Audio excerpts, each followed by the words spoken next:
ఎంత ఫాస్ట్ పాటలు పాడించారో రెహమాన్ గారు మీతో సార్, అట్లాగే మృదువైన పాటలు కూడా పాడించారు.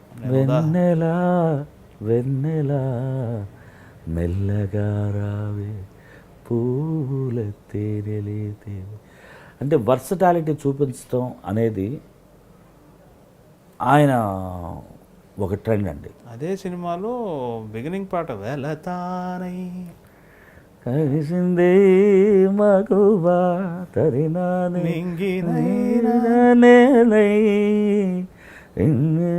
మగువా తరినాని మగు కాలేజీ స్టైల్. ఆయనతో పాటు మేము అందరం పాడాం. మొత్తం నేను, బెన్నీ, పీటర్, సురేష్ పీటర్, చిక్కుబుక్కు అందరం పాడాం. మేము అందరం ఉన్నాం అప్పట్లో. సింగర్గా బాగా ఎస్టాబ్లిష్ అయినాక విశ్వనాథం గారి దగ్గర మళ్ళీ పాడే అవకాశం వచ్చింది. పాడాను. విశ్వనాథం గారు దగ్గర పాడాను. విశ్వనాథం గారు ఇళయరాజా గారు చేసిన కలిసి చేసిన సెందమేడు పాట, దాంట్లో 2 సాంగ్స్ పాడా.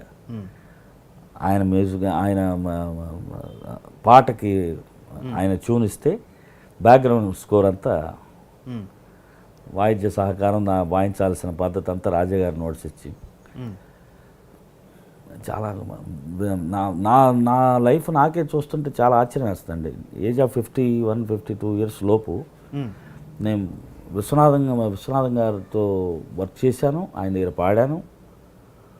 కేవి మహాదేవన్ గారి దగ్గర పాడాను. వి కుమార్ గారి దగ్గర పాడాను. సత్యం గారి దగ్గర పాడాను. రమేష్ నాయుడు గారి దగ్గర పాడాను. ఎస్ రాజేశ్వరరావు గారి దగ్గర పాడాను. తాండ్ర పాపరాయుడులో. ఇవాళ మా ఈమాను నాకు కీబోర్డు వాయించి వాళ్ళు తమిళ్లో బ్రహ్మాండంగా వేస్తున్నారు. మా ఈమాను అందరి దగ్గర. అంటే ఇంతమందిని చూసే అవకాశం చాలా తక్కువ మందికి వస్తాయి. అంటే మీరు ఆ వారధి సంధికాలంలో వచ్చారు కదా, అది పెద్ద లక్ అండి. రాజేశ్వర గారి దగ్గర పాడటం ఏంటండి. అక్కడి నుంచి ట్రావెల్ చేస్తే ఆయనతో వర్క్ చేసాం. మామ మహాదేవన్ గారితో, పొగళ్ళింది గారితో ఈటీవీ వర్క్ అన్నీ ఎంత చేసి ఉంటాం. భాగవతం ఇట్లాంటివి ఎన్ని వందల పద్యాలు వాటిల్లో, భాగవతం వాటిల్లో. ఇప్పుడు ఈ హీరోకి ఈ వాయిస్ సూట్ అవుతుంది అనేది ఒకప్పుడు ఉండేది కదా, అది ఫ్లేవర్ జస్ట్ ఫాలో చేసేవాళ్ళు కదా. ఆ కాలం గురించే మాట్లాడుతున్నాను నేను. అప్పుడు ఎలా ఉండేది సార్? ఈ అందరూ బాలుగారు కావాలి అనేవాడు. బాలుగారు లేకపోతే కనీసం మనం అయినా నాకు పాడాల్సిందే అనుకునేవాడు. ఆ పద్ధతి గురించి చెప్పండి. అలా మిమ్మల్నే కావాలనుకున్న హీరోలు లేదు సార్. అక్కడ ఏంటంటే ఓపెన్గా చెప్పాలంటే బాలసుబ్రహ్మణ్యం గారు బిజీగా ఉంటే కొన్ని సినిమాల్లో బడ్జెట్ ప్రకారంగా కూడా, ప్లస్ అప్పుడు ఏంటంటే క్యాసెట్టే కదా. ఒక బాలసుబ్రహ్మణ్యం గారి ఒక పాట ఉన్నా 5 పాటలు ఉన్నా సేల్ ఒకటే. ఫస్ట్ పేరు ఒక సాంగ్ ఆయన పేరు ఉంటుంది.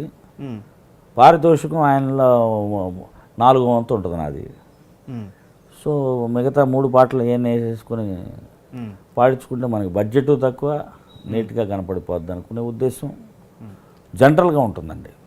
ఇప్పుడు మధ్యరంగం సినిమా అదేంటో సినిమాలో నేను చూసింది, మ్యూజిక్ డిపార్ట్మెంట్కి వచ్చేటప్పటికి సింగర్స్కి ఇవ్వడానికి బాధపడతారు ప్రొడ్యూసర్స్. అదేమిటో శాపం. బేరాలాడతారా మీ దగ్గర కూడా?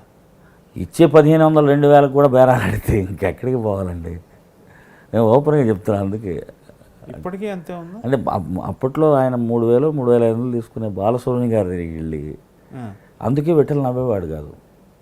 నవ్వితే తగ్గించమంటారేమో అని. పేమెంట్ తీసుకున్నావా కానీ ఆయన మొహంలో నవ్వు చూసేవాడు నేను. ఇప్పుడు ఎందుకంటే నవ్వుతుండే గురుగారు కూడా చిన్న కంపెనీ, అందరూ చిన్న కంపెనీ అయితే ఎవడు పెద్దోడు. ఇప్పుడు కోట్లు లక్షలు పోగొట్టే చోట పోగొడతారు. 1500-2000-3000 అది అసలు పాటకి జీవం కదా. పాట అంటే అదే సంస్కృతి ఇప్పటికీ సాగుతుంది అనుకోండి గౌరవప్రదంగా. అదేదో కానివ్వండి. కాకపోతే ఏంటంటే నార్త్లో కన్నా కూడా సింగర్స్కి పేమెంట్స్ అనేది ఇక్కడ చాలా తక్కువ కంపారిటివ్ టు హిందీ సినిమాలకు కానివ్వండి, రీజనల్ లాంగ్వేజ్కి చాలా తేడా ఉంది.